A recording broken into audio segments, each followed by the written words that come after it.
नमस्कार, मदुष्यन सिंह एक बार फिर से आप सभी लोगों का बहुत बहुत स्वागत करता हूं। आशा करता हूं आप सभी अच्छे होंगे। इसके साथ साथ आपकी पढ़ाई लिखाई भी बहुत ही बढ़िया तरीके से चल रही होगी। हम क्लास 11th की इकोनॉमिक्स की एनसीईआरटी को कवर कर रहे हैं। ये इसका थर्ड पार्ट है। आज का टॉपिक है लिबरलाइजेशन, प्राइवेटाइजेशन एंड ग्लोबलाइजेशन, जिसे आप उदारीकरण, निजीकरण और वैश्वीकरण के नाम से जानते हैं।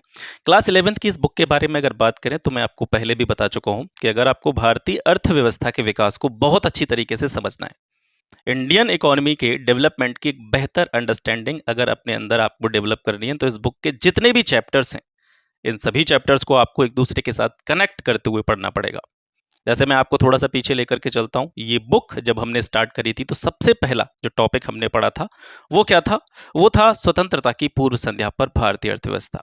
यानी जब भारत आजाद नहीं हुआ था उस टाइम पर इंडियन इकोनॉमी की सिचुएशन क्या थी, इन सभी चीज़ों के बारे में हमने पहले चैप्टर में पढ़ा था।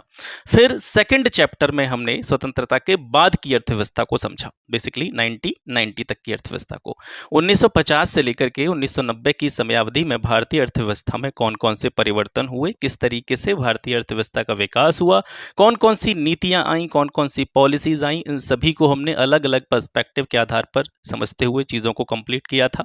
अब यहाँ से एक चीज़ क्लियर हो जाती है कि आप 1990 तक की भारतीय अर्थव्यवस्था की जर्नी को बहुत अच्छी तरीके से समझ चुके हैं। आज जो तीसरा टॉपिक हम स्टार्ट करने जा रहे हैं, इसमें हम बात करेंगे 1990 के बाद की भारतीय अर्थव्यवस्था के बारे में। ठीक है, तो बेशक आपको ये जो टॉपिक है यहाँ पे नजर आ रहा होगा, उदारीकरण, निजीकरण, वैश्वीकरण, लेकिन इस बुक में इस यूनिट को जो नाम दिया गया है वो है आर्थिक सुधार, यानी इकोनॉमिक रिफॉर्म्स।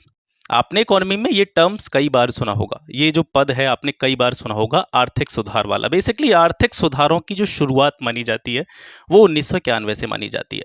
लेकिन सबसे जो मुख्य प्रश्न है वो ये है कि इन आर्थिक सुधारों की आवश्यकता हमको क्यों महसूस हुई, क्यों हमें अपनी नीतियों में कुछ परिवर्तन करने पड़े। इसके बारे में ही इस पूरे अध्याय में हम विस्तार से चर्चा करेंगे। तो चलिए स्टार्ट करते हैं। आप ये पहले से ही जानते हैं कि भारत ने मिश्रित अर्थव्यवस्था के ढांचे को अपनाया था, जिसमें पूंजीवादी और समाजवादी दोनों अर्थव्यवस्थाओं की विशेषताएं शामिल थी।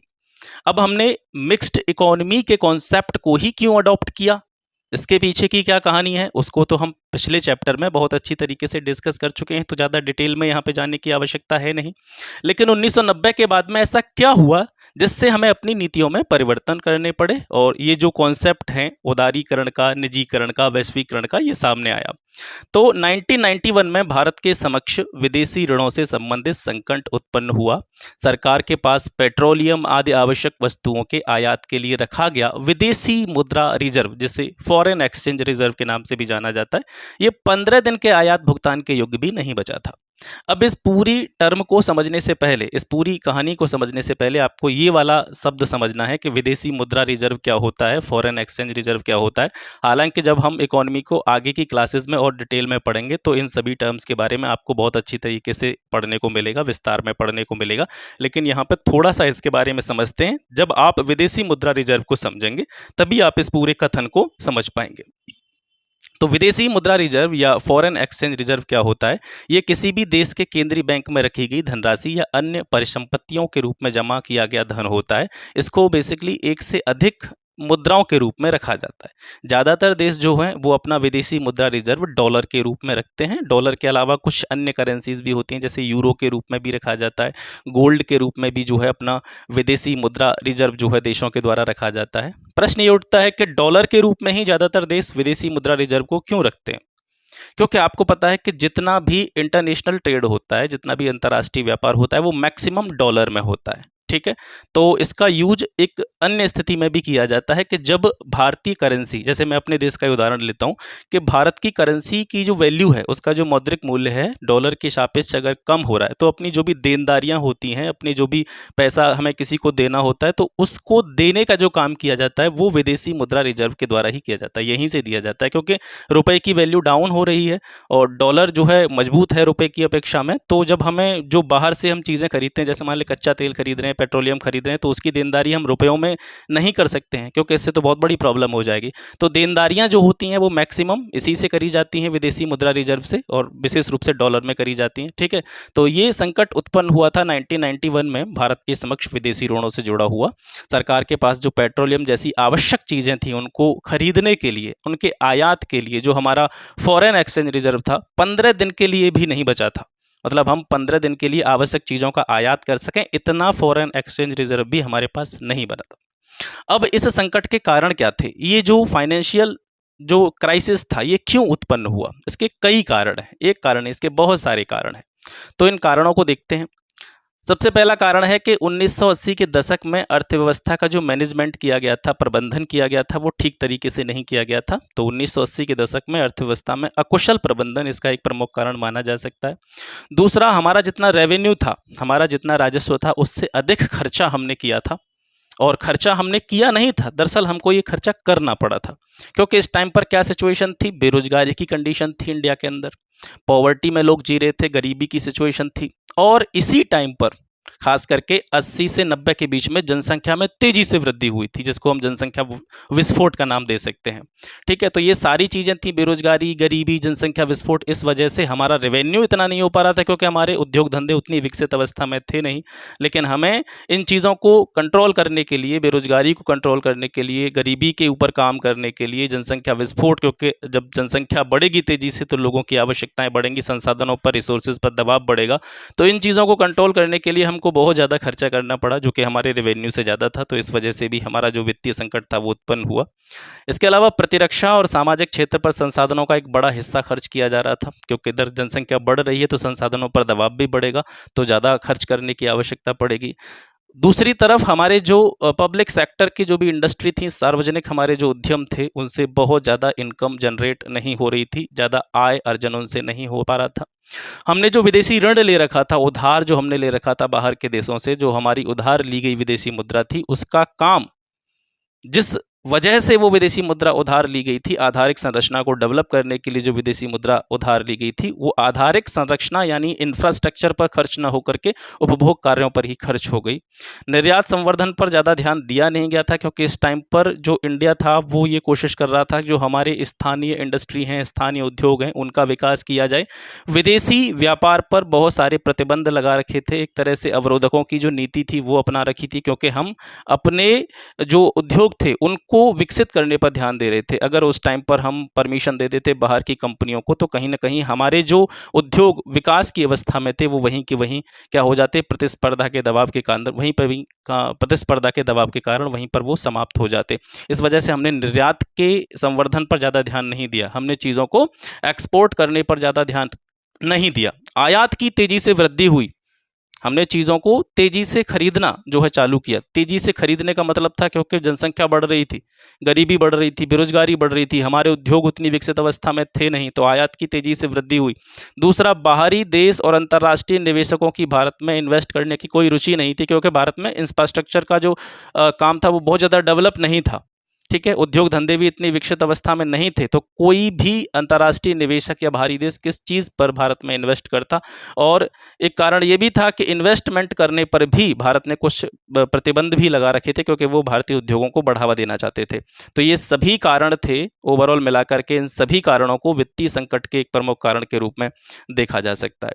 फिर ये सारी सिचुएशन जब पैदा हुई तो भारत को मजबूर होना पड़ा बाहर की एजेंसियों से ऋण लेने के लिए। तो एक संस्था है IBRD, ठीक है, इसके अलावा इंटरनेशनल मॉनेटरी फंड, जिसको आप जानते हैं अंतर्राष्ट्रीय मुद्रा कोष के नाम से।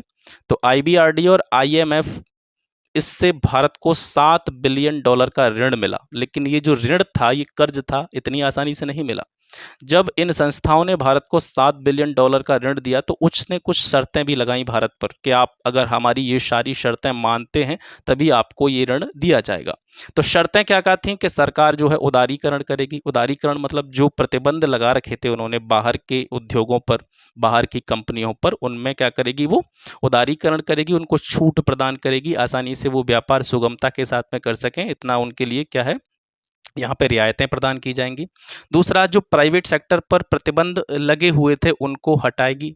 इसके अलावा विदेशी व्यापार से जो प्रतिबंध लगे हुए हैं, विदेशी व्यापार करने पर, जैसा कि अभी मैं आपको बता रहा था कि बाहर की कंपनियां या विदेशी व्यापार पर एक प्रतिबंध लगा रखा था भारत ने, क्योंकि भारत अपने स्थानीय उद्योगों को बढ़ावा देना चाहता था, कंपटीशन में नहीं आना चाहता था। ठीक है, क्योंकि कंपटीशन में आता तो भारत की जो समृद्ध कंपनियां थी, बाहर के जो विकसित उद्योग थे, उनकी प्रतिस्पर्धा के चलते कहीं ना कहीं भारत के उद्योगों की जो है हालत खराब हो जाती। इस वजह से विदेशी व्यापार पर प्रतिबंध लगा रखा था। तो ये 3 शर्तें जो है इन संस्थाओं ने भारत के सामने रखी कि उदारीकरण करना पड़ेगा, निजी क्षेत्र पर लगे जितने भी प्रतिबंध हैं उनको समाप्त करना पड़ेगा, विदेशी व्यापार के प्रतिबंधों को हटाना पड़ेगा, तब जाकर के हम आपको ऋण देंगे। तो भारत ने ये शर्तें स्वीकार कर ली, और स्वीकार करने के बाद में भारत को $7 बिलियन का जो है कर्जा इन संस्थाओं से मिल गया। यहाँ से फिर जन्म होता है एक नई आर्थिक नीति का। ठीक है, तो आर्थिक नीति जो थी, इसमें 2 तरह के जो है सुधार हो सकते हैं, 2 तरह के उपाय हो सकते हैं। एक होते हैं आपके स्थायित्वकारी उपाय, और दूसरे होते हैं आपके संरचनात्मक सुधार के उपाय। तो जो स्थायित्वकारी उपाय होते हैं वो जनरली बिल्कुल शॉर्ट टर्म के लिए किए जाते हैं, जैसे भुगतान संतुलन की त्रुटि को दूर करना, या फिर मुद्रास्फीति या इन्फ्लेशन जो होता है, महंगाई जो होता है, उस पर कंट्रोल करने का प्रयास करना। तो ये स्थायित्वकारी उपाय के अंतर्गत आते हैं। संरचनात्मक सुधारों में आते हैं ऐसे उपाय जो दीर्घकालिक होते हैं, लॉन्ग टर्म के लिए जो है किए जाते हैं। इसमें क्या है कि भारत की अंतर्राष्ट्रीय स्पर्धा जो है, इंटरनेशनल कंपटीशन जो है उद्योगों का, उसकी जो कैपेसिटी है, भारत की क्षमता है, उसको बढ़ाने का प्रयास करना। ठीक है, तो यहाँ से सरकार ने बेसिकली 3 नीतियाँ पर काम किया, 3 जो पॉलिसी थी उन पर यहाँ से काम करना स्टार्ट हुआ, जो कि हमारा टॉपिक था उदारीकरण, निजीकरण और वैश्वीकरण। 1 बाय 1 इन तीनों टर्म्स को समझेंगे। और ये जो टॉपिक है सर, उदारीकरण, निजीकरण और वैश्वीकरण का, ये बहुत ही फेवरेट टॉपिक है सिविल सर्विसेज के लिए, क्योंकि यूपीएससी ही नहीं, यहाँ से यूपीपीएससी ने भी कई बार मेंस में क्वेश्चन पूछा है। तो इसको आपको बहुत अच्छी तरीके से समझना है। और उदारीकरण, निजीकरण और वैश्वीकरण के बारे में जितनी बेहतर नॉलेज आपको एनसीईआरटी दे सकती है, उससे बेहतर किसी किताब में इस टॉपिक को एक्सप्लेन नहीं किया गया है। तो सबसे पहले बात करते हैं उदारीकरण के बारे में, लिबरलाइजेशन के बारे में। देखिए, उदारीकरण का शाब्दिक अर्थ अगर आप समझें तो एक तरह से कह सकते हैं कि चीज़ों में रियायत प्रदान करना, चीज़ों में छूट प्रदान करना। तो इसको अगर परिभाषित किया जाएगा तो इसको किस तरीके से हम एक्सप्लेन करेंगे कि आर्थिक गतिविधियों पर लगे प्रतिबंधों को दूर करके अर्थव्यवस्था के विभिन्न क्षेत्रकों को मुक्त करने की जो नीति है, उसको कहा जाता है उदारीकरण। उदारीकरण या लिबरलाइजेशन के अंतर्गत कौन कौन से प्रमुख कार्य किए गए, उनको आप यहाँ से देख सकते हैं।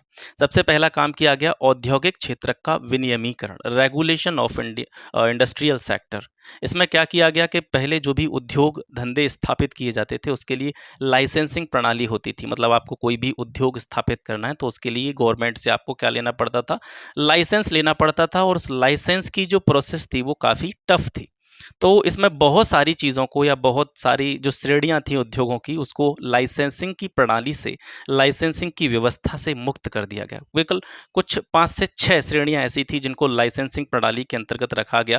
वो कौन कौन सी थी, जैसे अल्कोहल या सिगरेट की बिक्री, जोखिम भरे रसायन केमिकल जो होते हैं, विस्फोटक जो होते हैं, इलेक्ट्रॉनिकी का सामान, विमानन और औषधि भेषज यानी फार्मास्यूटिकल जो कंपनियों से जुड़े हुए जो भी चीज़ें होती हैं, ये सभी जो श्रेणियां थी इनको लाइसेंसिंग प्रणाली के अंतर्गत रखा गया। इनके अलावा जितने भी उद्योग थे उनको लाइसेंस व्यवस्था से मुक्त कर दिया गया, लाइसेंस व्यवस्था की समाप्ति कर दी गई।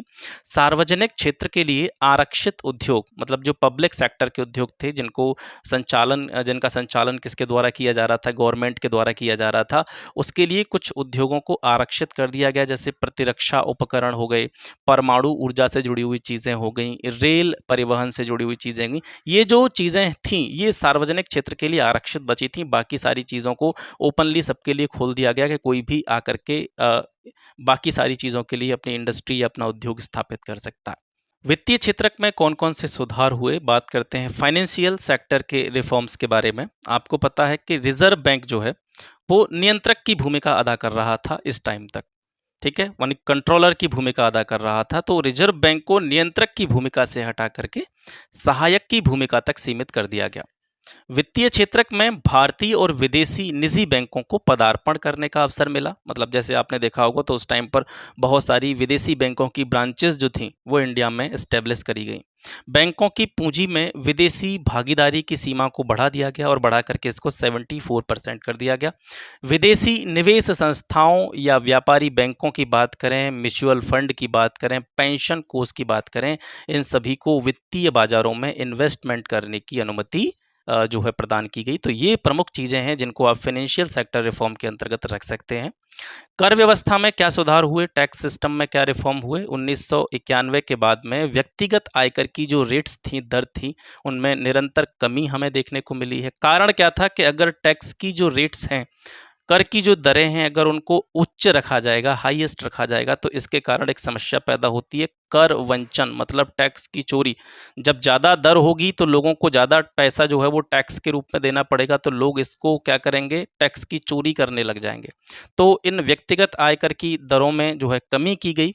ठीक है। अप्रत्यक्ष करों में सुधार का प्रयास किया गया। अप्रत्यक्ष कर और प्रत्यक्ष कर मैं आपको पहले भी एक्सप्लेन कर चुका हूं। अगर आपने मेरी इकोनॉमिक्स की पूरी सीरीज पढ़ी हुई है जो मैंने पीसीएस 2023 से पहले चलाई थी, मतलब एक तरह से जो बेसिक जानकारी होती है वो मैंने उस सीरीज में आपको देने का प्रयास किया था, तो उसमें मैंने बहुत सारी चीज़ों को आपको पहले ही समझाया हुआ है। अप्रत्यक्ष कर वैसे कर होते हैं जिनको आप डायरेक्टली पे करके नहीं आते, इनडायरेक्टली पे करते हैं। जैसे आप बाजार से कोई सामान खरीदने जा रहे हैं तो उसमें जो उसका एमआरपी होता है या उसका जो मूल्य लिखा होता है तो उसमें टैक्स पहले से ही जुड़ा होता है। ठीक है। तो आप मान करके चलिए बाजार से कोई बिस्किट का पैकेट खरीद करके लाए तो आप टैक्स पे करके आए हैं, आप टैक्स जो है दे करके चले आए हैं। ठीक है। तो वो अप्रत्यक्ष कर होता है जिसके बारे में आपको पता नहीं होता कि आपने टैक्स पे किया है या नहीं किया है। तो अप्रत्यक्ष करों में सुधार का प्रयास किया गया और अप्रत्यक्ष करों में सुधार के प्रयास के रूप में 2016 में जो गुड्स और सर्विस टैक्स एक्ट आया था वो बहुत अपने आप में विशेष स्थान रखता है। इसके बाद में आता है आपका विदेशी विनिमय सुधार, फॉरेन एक्सचेंज रिफॉर्म। 1991 में भुगतान संतुलन की समस्या के निदान के लिए क्या किया गया, रुपए का अवमूल्यन किया गया, डी इवैल्यूएशन किया गया। ये प्रश्न कई बार पूछा जा चुका है, प्रीलिम्स में भी पूछा गया है कि रुपए का पहली बार अवमूल्यन कब किया गया था। बेसिकली अवमूल्यन का मतलब क्या होता है? अवमूल्यन का मतलब होता है अपने देश की करेंसी को किसी दूसरे देश की करेंसी के सापेक्ष उसकी कीमत को क्या कर देना, कम कर देना। जब किसी देश की करेंसी किसी दूसरी करेंसी के सापेक्ष कम कर दी जाएगी तो क्या होगा, देश में विदेशी मुद्रा के आगमन में वृद्धि होगी, इन्वेस्टमेंट बढ़ेगा। तो जब भी किसी देश को इन्वेस्टमेंट में ग्रोथ करनी होती है, निवेश में वृद्धि करनी होती है, विदेशी मुद्रा के आगमन में वृद्धि करनी होती है, तो उसमें क्या करते हैं, वो अपनी करेंसी का अवमूल्यन करते हैं, डी इवैल्यूएशन करते हैं। तो 1991 में भुगतान संतुलन की समस्या थी। आयात जब ज़्यादा होने लग जाए, निर्यात कम हो और जो रेवेन्यू जो होता है, हमारा राजस्व जो होता है, राजस्व से ज़्यादा खर्चे होने लग जाएं, तो इस कंडीशन में डी इवैल्यूएशन किया जाता है। तो देश में विदेशी मुद्रा के आगमन में वृद्धि के लिए रुपए का अवमूल्यन किया गया 1991 में। इसे विदेशी विनिमय सुधार के रूप में देखा जा सकता है। विदेशी विनिमय बाजार में रुपए के मूल्य निर्धारण को सरकारी नियंत्रण से मुक्त करने का भी प्रयास किया गया। ठीक है। इसके बाद में बात करते हैं व्यापार और निवेश नीति सुधार के बारे में। आयात और निर्यात पर परिमाणात्मक प्रतिबंधों की समाप्ति की गई। जो टैक्स लगते थे आयात निर्यात पर, उन प्रशुल्क दरों में कटौती की गई। आयातों के लिए लाइसेंस प्रक्रिया की समाप्ति कर दी गई, जिसके बारे में हम पहले ही डिस्कस कर चुके हैं। भारतीय वस्तुओं का अंतर्राष्ट्रीय बाजार में स्पर्धा शक्ति बढ़ाने के लिए निर्यात शुल्क से मुक्ति की गई। यानी जब भी हम कोई चीज़ें यहाँ से निर्यात करते थे उस पर बहुत ज़्यादा मात्रा में टैक्स लगाया जाता था, जिससे हतोत्साहन पैदा होता था चीज़ों के निर्यात के लिए। तो उस प्रशुल्क दर में, निर्यात शुल्क में कटौती की गई, जिससे निर्यात को बढ़ावा देने का प्रयास जो है व्यापार और निवेश नीति सुधार के अंतर्गत किया गया। तो ये हमने पढ़ा था लिबरलाइजेशन के बारे में। इसके बाद में हम बात करेंगे निजीकरण या प्राइवेटाइजेशन के बारे में। सबसे पहले बात करेंगे कि निजीकरण या प्राइवेटाइजेशन का अर्थ क्या होता है। जब कोई भी सार्वजनिक उपक्रम जो होता है उसके स्वामित्व या प्रबंधन का सरकार के द्वारा त्याग कर दिया जाए, मतलब सरकार के अंडर में जो सार्वजनिक उपक्रम है, सरकार ही उनका संचालन कर रही है, सरकार ही उनका स्वामित्व रखती है। तो सरकार जब इन सार्वजनिक उपक्रमों के स्वामित्व या प्रबंधन को त्याग दे और सार्वजनिक क्षेत्र की कंपनियों को इन सार्वजनिक उपक्रमों को सीधे रूप में बेच दिया जाए, सरकार का जो इनके ऊपर से जो प्रबंधन है, स्वामित्व है, वो हट जाए, तो इस पूरे प्रोसेस को हम प्राइवेटाइजेशन के अंतर्गत रखते हैं, निजीकरण के अंतर्गत रखते हैं। निजीकरण में ही एक टर्म आता है आपका विनिवेश, जिसको हम बोलते हैं डिसइन्वेस्टमेंट। डिसइन्वेस्टमेंट या विनिवेश क्या होता है? सार्वजनिक क्षेत्र के जो भी उद्यम होते हैं उनके द्वारा जन सामान्य को इक्विटी के माध्यम से जो है निजीकरण का प्रोसेस अपनाया जाना। यानी कोई भी कंपनी है, जो सार्वजनिक क्षेत्र की कंपनी है, उसके जो भी शेयर हैं, उसके जो भी हिस्से हैं, वो एक प्रोसेस के द्वारा जो भी सामान्य व्यक्ति हैं किसी भी देश के, उनको उनकी बिक्री जो है करना, उन शेयरों की बिक्री करना, वो है डिसइन्वेस्टमेंट। ठीक है, तो उद्देश्य क्या था इस डिसइन्वेस्टमेंट का या निजीकरण का, कि वित्तीय अनुशासन को बढ़ाना और आधुनिकीकरण में सहायता प्रदान करना। इसके अलावा निजीकरण के माध्यम से प्रत्यक्ष विदेशी निवेश के अंतर्वाह को बढ़ावा देना।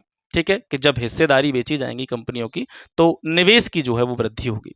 ठीक है, इस पर लगातार जो है बहस चलती रहती है। अभी भी जैसे इस सरकार में भी बहस चल रही है कि बहुत सारे जो सार्वजनिक उपक्रम हैं वो प्राइवेट कंपनियों को या प्राइवेट सेक्टर को बेच दिए गए हैं, तो उसके ऊपर जो भी उसके परिणाम हैं या उसको क्यों बेचा जाता है, इसके बारे में और आपको यहीं पर इसी क्लास में जो है डिटेल में जानकारी मिलेगी। इसके अलावा कुछ सार्वजनिक उपक्रमों को इसी टाइम पीरियड में महारत्न, नवरत्न और लघु रत्न का या मिनी रत्न का दर्जा दिया गया था। कारण क्या था कि सार्वजनिक उपक्रमों की कुशलता को बढ़ाना, उनकी स्किल में वृद्धि करना, प्रबंधन में व्यवसायीकरण लाना और स्पर्धा क्षमता में प्रभावी रूप से सुधार लाने की कोशिश करना। इस वजह से कुछ सार्वजनिक उपक्रमों को महारत्न, नवरत्न और लघु रत्न की संज्ञा दी गई, दर्जा दिया गया।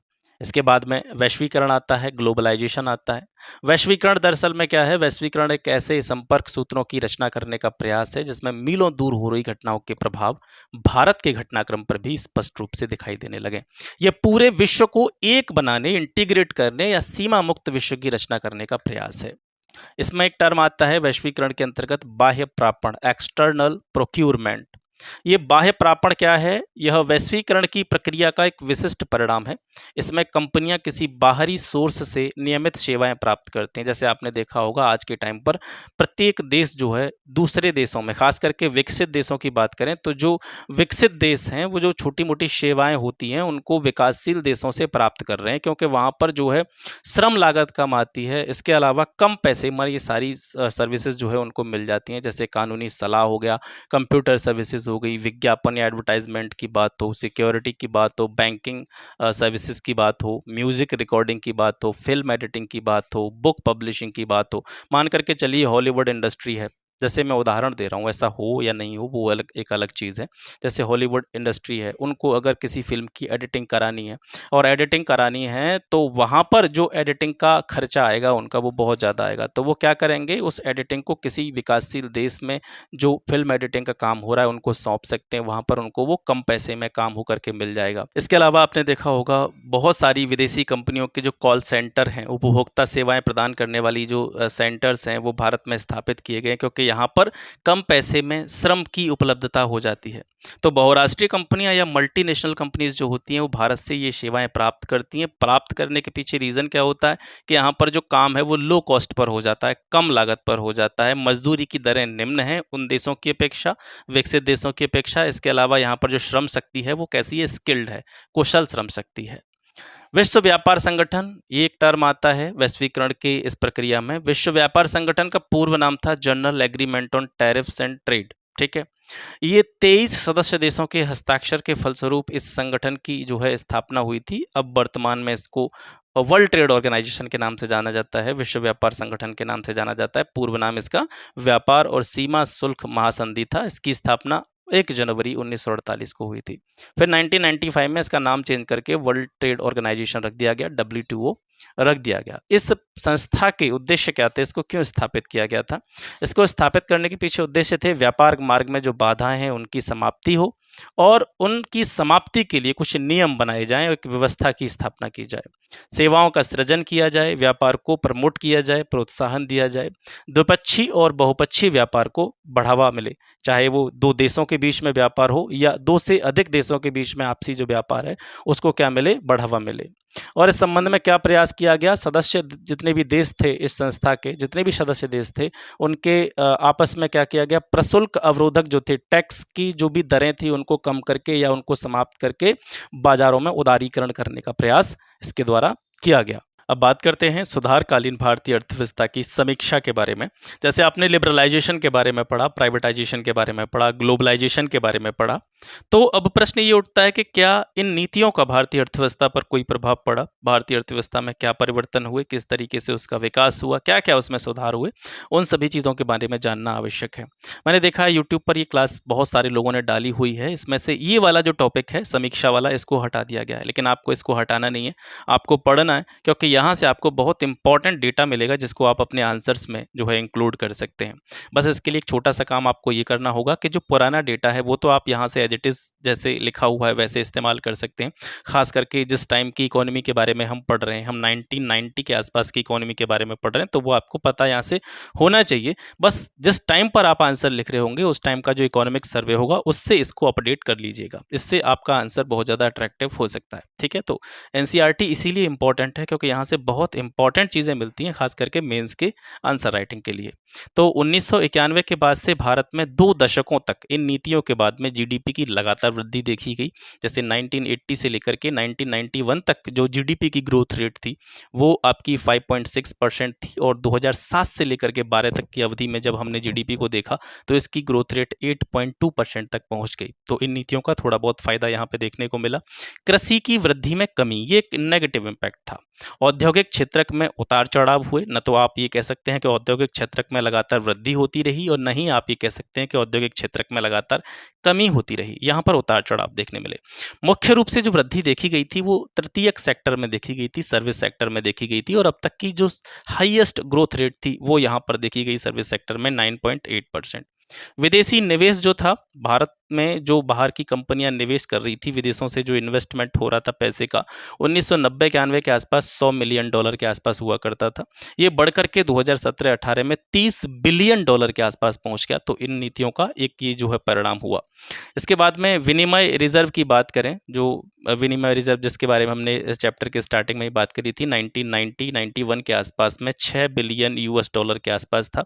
2018-19 में जो हमारा विनिमय रिजर्व था वो $413 बिलियन के आसपास पहुंच गया, जो कि काफ़ी बड़ा नंबर है अपने आप में। लेकिन यहाँ पर अगर बात की जाए तो जितने भी सुधार कार्य हुए उनसे कृषि को कोई लाभ नहीं मिल पाया। कृषि की समृद्धि दर लगातार कम होती चली जा रही है। कारण क्या है? क्योंकि सार्वजनिक व्यय में लगातार कमी देखी गई है। सार्वजनिक व्यय कृषि के क्षेत्र में हम बात करें, जैसे बिजली पर व्यय, सिंचाई पर व्यय, बाजार संपर्क जोड़ने के लिए जो भी चीज़ें की जा सकती हैं उन पर व्यय में कमी, सड़क निर्माण में कमी, ये सारी चीज़ों पर जो सार्वजनिक व्यय होता है उसमें कमी की गई है, जिस वजह से कृषि को कोई विशेष लाभ नहीं मिल पाया। इसके अलावा जो फर्टिलाइजर्स पर सब्सिडी दी जाती थी, सहायकी दी जाती थी, उसकी आंशिक रूप से समाप्ति कर दी गई। आंशिक रूप से समाप्ति कर दी गई तो जो उर्वरक थे, फर्टिलाइजर थे, वो किसानों को महंगे दामों में मिलने लगे, जिससे जो उत्पादन की लागत है वो बढ़ गई। बहुत सारे किसान ऐसे थे जो उसको खरीदने के लायक नहीं है, तो उन्होंने जो अपने पारंपरिक ढंग से पुराने तरीके से कृषि करना जारी रखा, जिससे उत्पादन की मात्रा में क्या हुई? कमी हुई। ठीक है, लेकिन उत्पादन की लागत में क्या हो गई? बढ़ोतरी हो गई। इसके अलावा किसानों को विदेशी कंपटीशन का सामना भी करना पड़ रहा है। इसके अलावा उत्पादन व्यवस्था जो है उसको निर्यातोन्मुखी बनाया जा रहा है। मतलब निर्यातोन्मुखी का मतलब क्या है कि जो खाद्यान्न फसलें हैं उनके स्थान पर नकदी फसलों की खेती को बढ़ावा दिया जा रहा है, नकदी फसलों पर बल दिया जा रहा है। तब ज़्यादा से ज़्यादा मात्रा में नकदी फसलें उगाई जा रही हैं, खाद्यान्न फसलों की मात्रा कम होती जा रही है, तो खाद्यान्न की जो कीमतें हैं उन पर दबाव बढ़ना स्टार्ट हो गया है। ठीक है, तो ये एक इसका नेगेटिव इम्पैक्ट आप मान सकते हैं। औद्योगिक समृद्धि की दर में शिथिलता देखी गई। सस्ते आयात, मतलब कम पैसे में जब चीज़ें मिल रही हैं तो घरेलू वस्तुओं की जो डिमांड थी उनका प्रतिस्थापन हो गया, वो बिल्कुल सब्स्टिट्यूट कर दी गई बाहर के सामान से। जैसे चाइना इसका बहुत अच्छा एग्जाम्पल हो सकता है। आपने देखा होगा अभी तो कुछ चाइना का कह सकते हैं कि चाइना की चीज़ों का बहिष्कार करने की बातें लगातार आपने देखी होगी चलती रहती हैं, लेकिन हम वास्तविक रूप में चाइना की चीज़ों का बहिष्कार नहीं कर पा रहे हैं, क्योंकि इतनी सारी चीज़ें यहाँ पर मार्केट में डंप हो चुकी हैं चाइना की। चाइना हमारे घर के कोने कोने में घुस चुका है। ठीक है, तो सस्ते आयात हैं, चीज़ें सस्ती मात्रा में मिल जाती हैं। घरेलू उत्पादकों के द्वारा जिन चीज़ों का निर्माण किया जा रहा है वो इन चीज़ों के सापेक्ष थोड़ी सी महंगी हैं, तो सस्ते आयात जो हमारे द्वारा हो रहे हैं उसके द्वारा घरेलू वस्तुओं की मांग का प्रतिस्थापन किया गया है।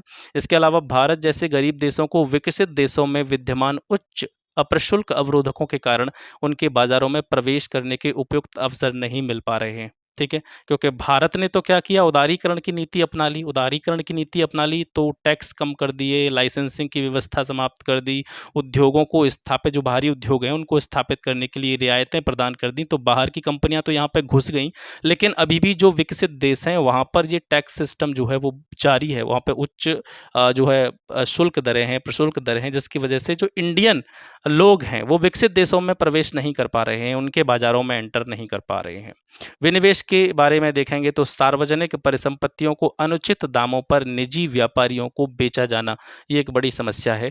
विनिवेश से प्राप्त राशि का प्रयोग उपक्रमों के विकास पर न करके इस राशि का सरकार के राजस्व घाटे को कम करने में ही खर्चा करना।